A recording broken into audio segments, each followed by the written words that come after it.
Manhã Diversa está de volta, agora já são 10 horas e 21 minutos e você aí de casa com certeza já viu alguma propaganda de produtos que prometem ajudar no emagrecimento de forma quase milagrosa. Mas essas alternativas costumam ser ineficazes e até mesmo perigosas, né, Mari? Isso aí, para quem busca emagrecer com saúde, a jornada da perda de peso pode ser árdua e alguns fatores atrapalham ainda mais esse processo. Por isso, nós convidamos aqui no estúdio a nutricionista Elisa Lobo para entender mais sobre os principais erros cometidos aí por quem busca emagrecer de forma saudável. Então, bom dia, Elisa. Bom dia, Elisa. Bárbara. Bom dia, Mário. Prazer estar aqui com vocês para falar desse assunto. Ótimo. Para a gente começar, então, a falar sobre esse assunto, a gente viu no bloco anterior uma matéria, da pesquisa da UFMG que aponta que até 2030, 3 a cada 10 brasileiros pode se tornar obeso. Então, para a gente entender o que determina obesidade, o que significa essa palavra? É um número bem assustador, né? A gente olhar para esses dados, tem muitos dados como esse, e a gente tem que olhar com muito carinho, porque é nosso papel reverter isso agora. E a obesidade em si, ela é caracterizada pela Organização Mundial de Saúde através do IMC, né? Que leva em consideração o peso e a altura da pessoa. Então, o IMC acima de 30 caracteriza aquele indivíduo como obeso. Mas está um pouco desatualizado. Na prática clínica, a gente não usa IMC, né? A gente usa outros aparelhos, a gente tem bioimpedância, eu uso ultrassom, para a gente poder ver a composição corporal desse paciente, porque às vezes é um paciente até que tem muita massa muscular, então por isso ele tem mais peso, mas é baixinho. Né? Alguém como eu, por exemplo, sou baixinha, vou dar um IMC super alto. Então a gente tem que levar em consideração a individualidade de cada um, né? O estilo de cada um ali do corpo, o molde de cada corpo, se é uma pessoa que tem uma massa muscular mais alta ou não, né? Ou baixa, idade de cada um. Então a gente não usa mais muito hoje no dia a dia o IMC como parâmetro, apesar de oficialmente ser caracterizado dessa forma acima de 30, tá?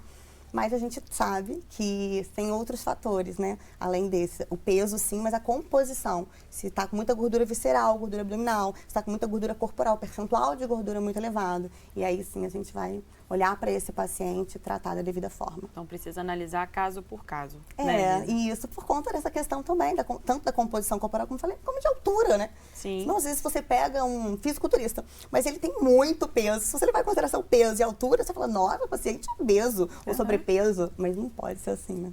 E aí a gente sabe que, por exemplo, a questão da redução alimentar e de exercício físico já não é pouca coisa, né? É uma iniciativa determinante. Isso. Mas ainda assim, às vezes com redução alimentar, com exercício físico em dia, o emagrecimento não vem. Por que isso pode acontecer? Quais são os outros fatores que a gente pode comentar? Excelente ponto. É o que você falou. Já é coisa pra caramba, né? A gente fazer atividade física todo dia, na nossa correria de dia a dia, todo mundo trabalhando, correndo pra cá e pra lá. Particularmente, eu já acho grande coisa. Eu comecei a malhar depois que eu ganhei meu primeiro filho. E até hoje eu não gosto. Tem gente que morre de amor. Gostar eu não gosto, mas a gente faz pela responsabilidade, porque a gente sabe do comprometimento que a gente tem que ter com o nosso corpo e com a nossa saúde.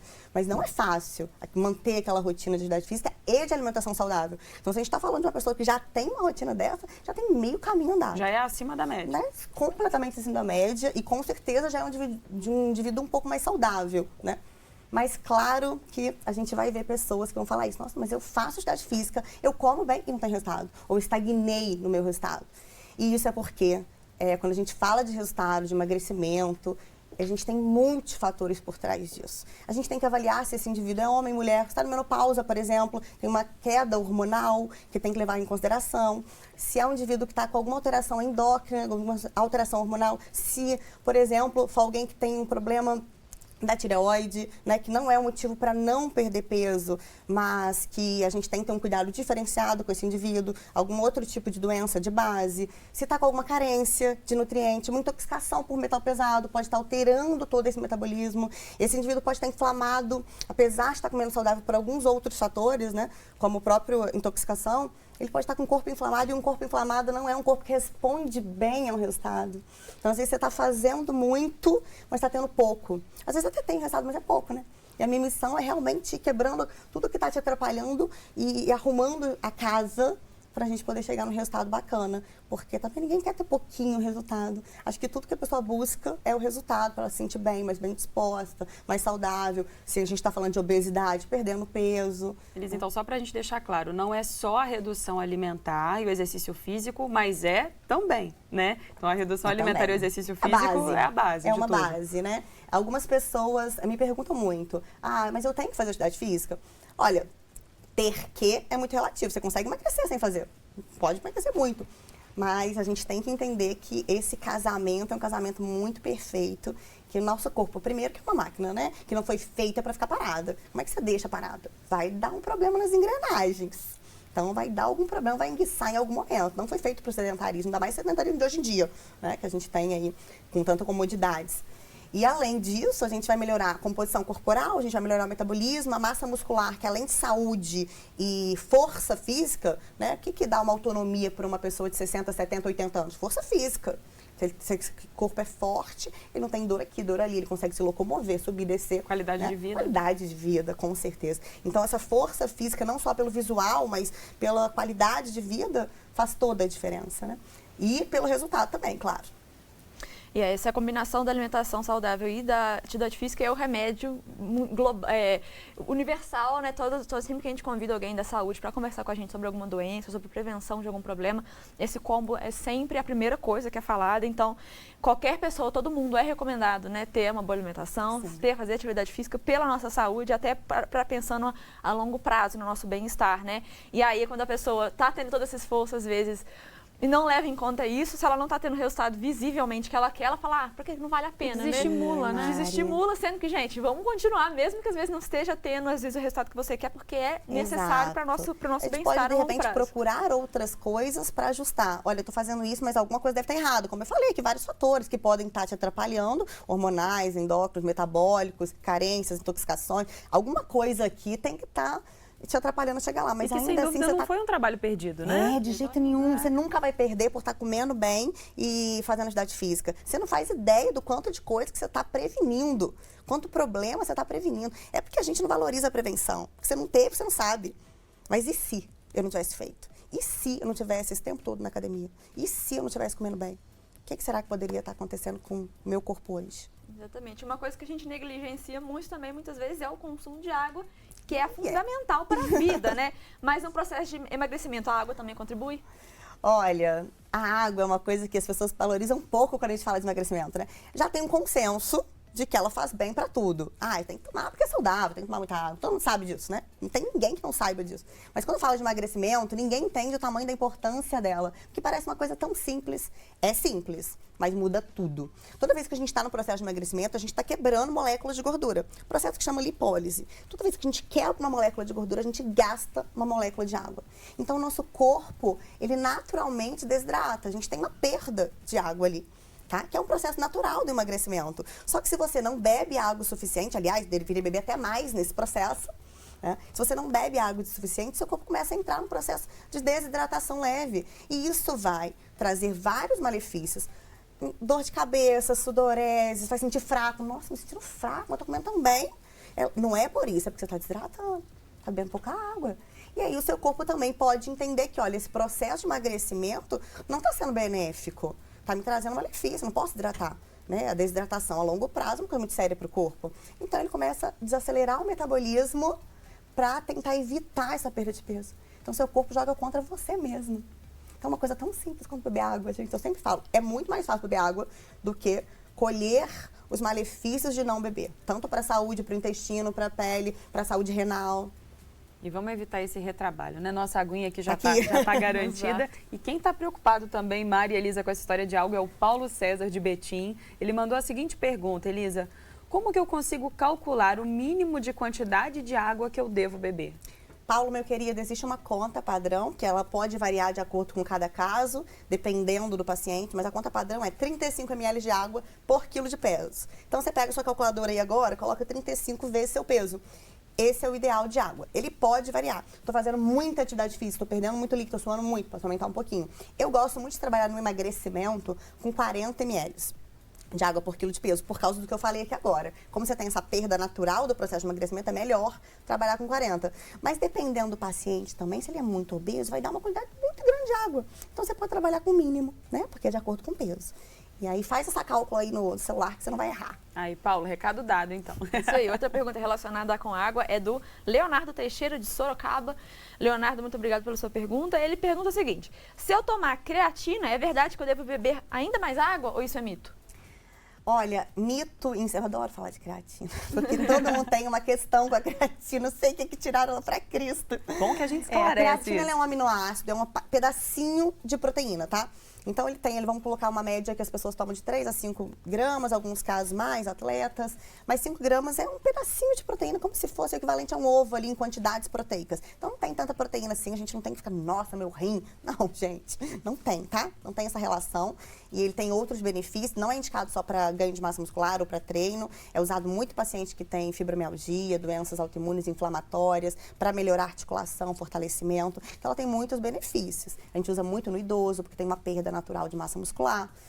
E aí ela tem uma função que ajuda assim, a hidratar mais a massa muscular. Então ela retém um pouco de líquido no processo dela de síntese proteica, que é de levar essa proteína lá para dentro do músculo. Ela também leva água.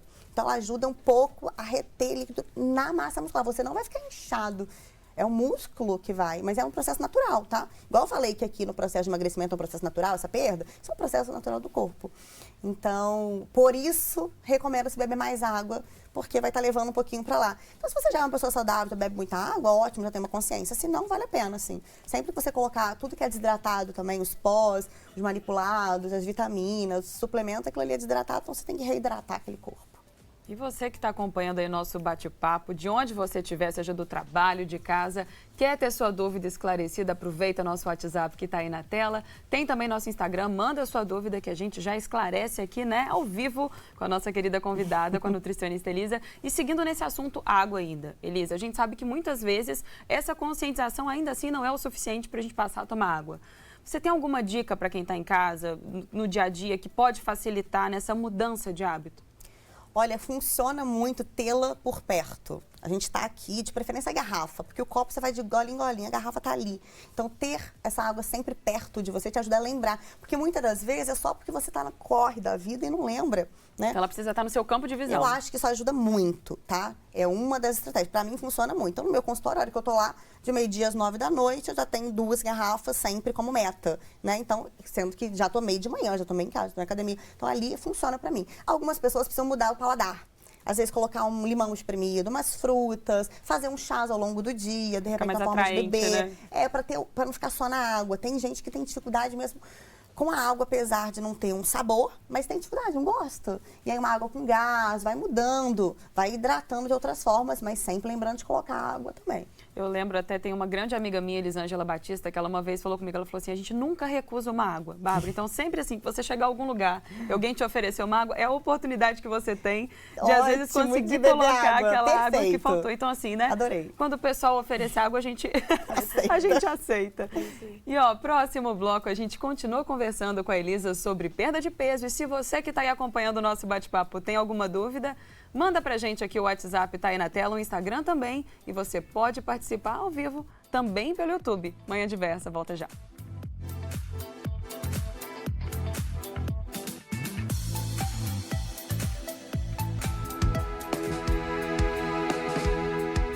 Nesta quarta-feira, dia 26, a Prefeitura de Juiz de Fora vai promover uma ação para a atualização do Cadastro Único. Os servidores da Secretaria de Assistência Social vão trabalhar das 7 horas da manhã até as 7 da noite, na Rua Alfred, no centro da cidade, onde serão realizadas as atualizações cadastrais dos beneficiários, que devem ser finalizadas até o dia 11 de novembro, para evitar o cancelamento do programa Auxílio Brasil. Toda a documentação necessária para o atendimento e mais informações você confere no site da Prefeitura. Estamos de volta, agora são 10 horas e 37 minutos. E todo mundo conhece alguém que já tentou emagrecer, mas acabou desistindo, ou que adotou dietas impossíveis de manter a longo prazo e acabou recuperando o peso que perdeu. Ou então você mesmo é essa pessoa, viu?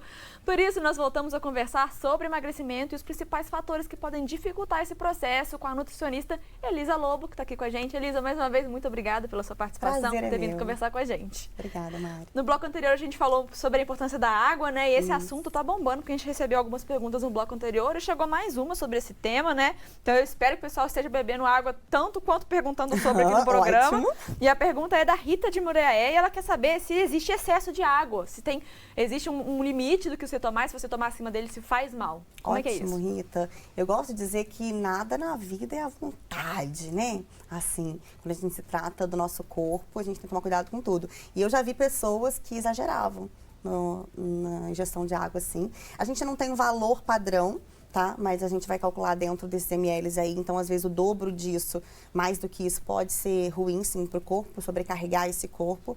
Então a gente tem que estar sempre dentro daquela média de 35, 40, no máximo uns 45, não passar de 50 ml por quilo de peso, que foi a continha que eu ensinei, né? Só pegar esses 35 ml e multiplicar pelo peso aí, tá bom? Mas sim, não pode exagerar. E quando a gente fala da carência de vitaminas e minerais, Elisa, quais os impactos? Ô, Bárbara, poderia ficar aqui falando. Vamos listar, né? Então, dentro da ortomolecular, que é a minha área, a gente trabalha muito sucinto, cada detalhe dessas vitaminas. E aí, como aqui o tema é obesidade, a gente tem muitas vitaminas e muitos minerais que estão ligados diretamente com isso. Vou dar um exemplo mais conhecido. Por exemplo, a gente sabe que a tireoide, ela é responsável pelo nosso metabolismo, né? A tireoide tem lá o TSH, que é o hormônio que produz o T4, que produz o T3, né? Às vezes, a pessoa não tem a doença, ou a pessoa tem. Eu tenho o hipotireoidismo de Hashimoto, que é a doença autoimune da tireoide. Tem, mas eu já trato com medicamento como tem que ser. Mas, às vezes, o corpo não tem nutrientes suficientes para converter esses hormônios da forma correta. E aí, por isso, você ainda tem os sintomas. Metabolismo lento, ganho de peso, cabelo caindo, unha fraca, muito cansaço, muito sono. Você não tem um quadro subclínico da doença, porque essa tireoide não está funcionando direito.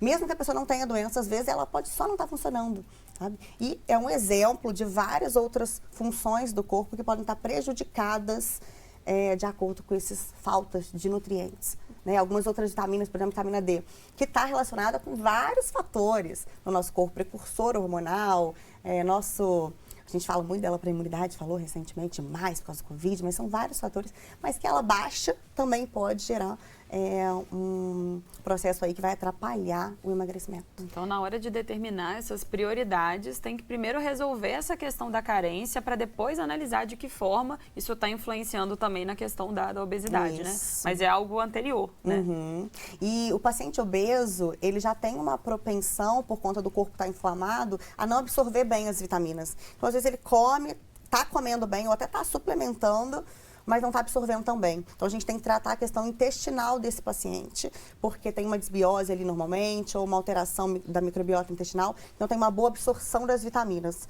Então, a gente também tem que olhar para isso. E nesse caso, o que deve ser feito? Basta sair tomando suplemento multivitamínico? Como é que é? Ah, você não quer que eu diga isso? Imagina. Como sempre, a gente tem que olhar de forma muito individual, né? Não é sair por aí comprando qualquer coisa, porque nada é para todo mundo. Não existe uma fórmula mágica para ninguém, né? E as vitaminas também. A gente não pode trabalhar nem com carência, nem com excessos, com certeza. A gente tem que avaliar, fazer uma avaliação individual. A gente tem avaliação clínica. Se eu recebo você no meu consultório hoje, você fala para mim, nossa, Elisa, eu sinto muito formigamento no pés, nas mãos, eu já mato que pode ser uma carência de vitamina B12, por exemplo. A pessoa está muito cansada. Então, algum sinal pela própria unha, as unhas abauladas, aquelas listras, pode ser uma carência de zinco. Então, a gente vai olhando pelos sinais clínicos que pode ter uma carência ali ou não. E por aí eu já começo a cuidar. Mas o ideal mesmo, o cenário perfeito é a gente fazer um exame bioquímico, que é o exame de sangue, para olhar todas as vitaminas, os minerais, os hormônios, os metais pesados, se tem algum tipo de intoxicação, para a gente olhar para esse paciente como um todo e ver como que ele está de fato e aí conseguir corrigir tudo isso e ajustar da forma correta. E a gente falou da questão da alimentação, de exercício físico, da água, da carência, né, de vitaminas e minerais e o estresse e a ansiedade. De que jeito isso influencia? Então, quando a gente fala de estresse e ansiedade, a gente tem que entender também que existe a parte anterior, né? Muitas vezes é isso que nos leva até lá, ou é isso que nos impede de chegar no resultado. Além dele atrapalhar o resultado, a gente tem que olhar para ele com um pouco de carinho, porque a ansiedade, o problema emocional tem muita ligação com a comida. A comida, ela é um fruto de prazer. né? Então, a gente tem que olhar para isso. A pessoa também busca prazer quando come. Então, será que essa dieta tá adequada para isso ou tá te tirando esse prazer de alguma forma? E aí, uma hora ou outra, você vai chutar o balde. Como é que você está lidando com isso? Será que não tem uma compulsão, né, que a gente tem que olhar, tem que tratar de forma multidisciplinar? Então, a ansiedade, ela é muito séria quando a gente fala de alimentação, porque muitas das vezes a pessoa começa o dia muito bem, mas chega um momento que ela perde a mão e aí ela se sente mal, se sente culpada. Isso é muito comum. Não é para sentir a culpa, mas é para olhar para isso com mais carinho e entender, olha, eu preciso cuidar disso. Existem os fatores hormonais. Por exemplo, falando da ansiedade e do estresse, a gente tem hormônios relacionados a isso. Cortisol é um hormônio muito famoso, porque o pico de cortisol ele é relacionado ao estresse e à ansiedade. Só que quanto mais ansioso você está, mais alto o cortisol fica. Quanto mais alto ele está, mais ansioso você fica. E o cortisol, ele tem uns picos entre 3 e 4 horas da tarde, 3 e 4 horas da manhã, que tem uns sinais. É a hora que a pessoa, eu sempre falo que parece que abriu a porteira, que é a hora que a pessoa começa a querer comer só besteira, dá um desespero na pessoa, a partir daquele horário das 4 da tarde, e aí é um sinal de que ela está com esse cortisol alterado. Então, se a gente coloca nesse horário algo para já ir abaixando esse cortisol e tratando, a gente já melhora. No período noturno também, a pessoa que sempre acorda lá pelas 3, 4 horas da manhã, porque o cortisol tem esse pico também, a gente desperta. Então, vale a pena a gente olhar para isso com muito carinho, quando a gente fala de ansiedade, porque ela está muito ligada à alimentação, muito.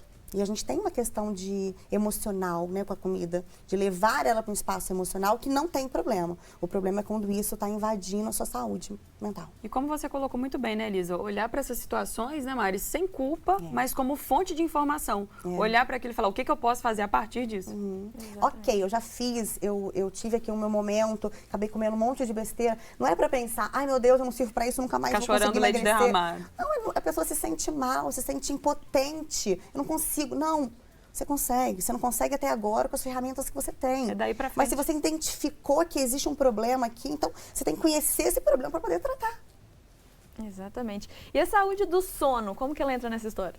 Eu falo que quem responde para mim que tem uma boa noite de sono, tem um artigo de luxo em mãos que nem imagina. Porque uma boa noite de sono, né, gente, é hoje muito raro. E cumprindo todas aquelas etapas, né, do sono. Exato. Quando a gente está falando de sobrepeso e obesidade, que é o tema de hoje, vou focar mais nisso, a gente tem um problema, porque é uma questão hormonal, né? Nossa produção hormonal, vários hormônios, inclusive hormônios sexuais, são produzidos no período noturno. Então, se a pessoa está dormindo muito tarde, ou tem um sono muito agitado, ela acaba interrompendo ou atrapalhando a produção hormonal. E isso também vai afetar diretamente no emagrecimento dessa pessoa. E quando a gente fala também sobre essas dietas loucas, né, Elisa, que muitas vezes são viralizadas e blogueiras, né, uma galera às vezes do YouTube também que se coloca como quase que um estudo de caso, né, não, porque eu fiz e para mim funcionou e tal.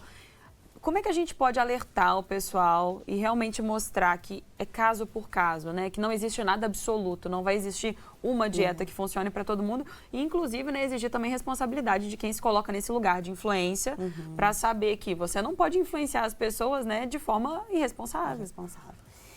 Cada dia mais a gente vê isso hoje, né? Por conta das redes sociais e tudo mais. Eu acho problema quando a gente vê os influenciadores falando de alimentação e mostrando que comem bem e fazendo atividades físicas. Eu acho que isso influenciar de uma forma saudável, assim, eu acho ótimo. O problema é quando você está ensinando coisas que servem para você. Às vezes um suplemento que você usa, mas ele é pra você. Às vezes o outro pode ser ruim. Você não tá mentindo, mas ele funcionou pra você. Eu acho que a pessoa conta, eu uso. Eu acho que nem muito, nem é por maldade. Mas é falta de informação de entender que aquilo ali pode ser prejudicial pro outro. E pode mesmo. Então, às vezes eu tô usando uma coisa que pra mim, pra você não é.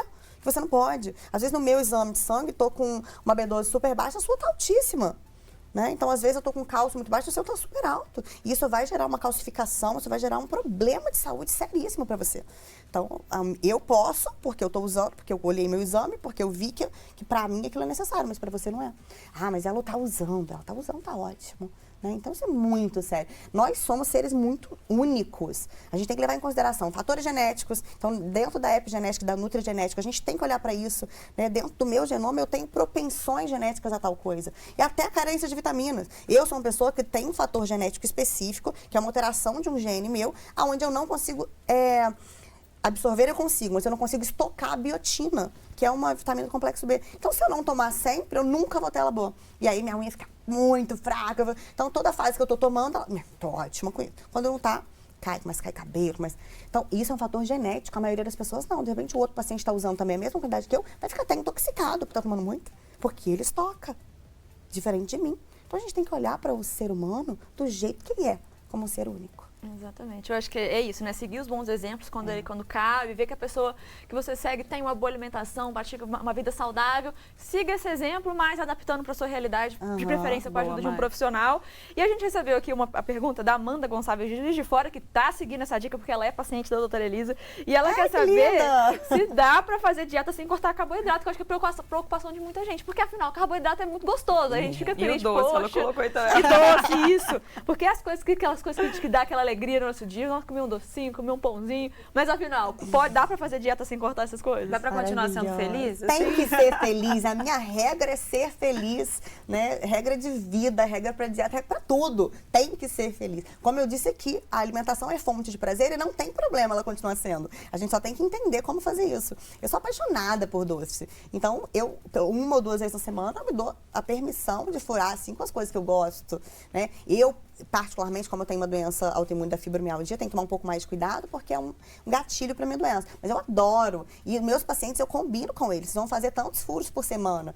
2, 3, 4, depende de cada caso, né? Mas escolhe com sabedoria esse furo. O que você gosta de verdade? Ai, não, sou apaixonada por doce. Então vai ser doce. Ai, não, o negócio é uma pizza. Ou então vai variando. Final de semana vai sair com a família. Faz a dieta durante o dia, come um café da manhã bacana, um almoço bacana. Mas de noite come a pizza com a sua família, não tem problema nenhum. Gente, o que a gente faz, na maior parte do tempo é que importa.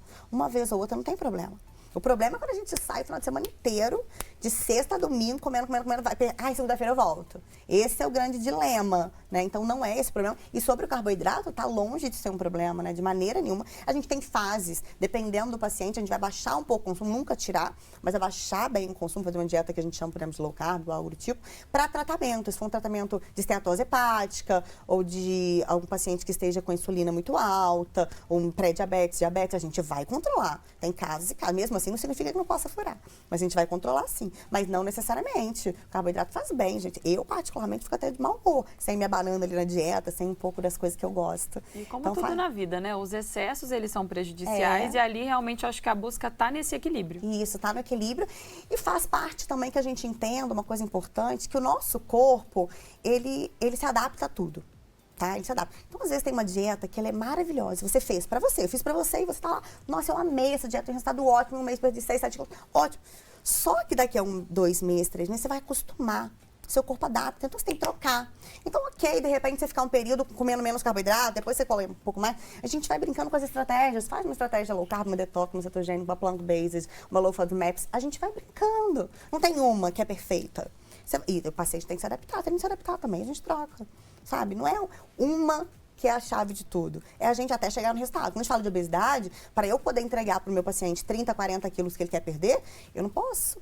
Eu tenho que ir estimulando o metabolismo dele, senão ele vai acostumar. Nosso corpo se adapta a tudo. Aí o efeito platô, que na minha opinião não existe. Só existe se você estagnar na dieta.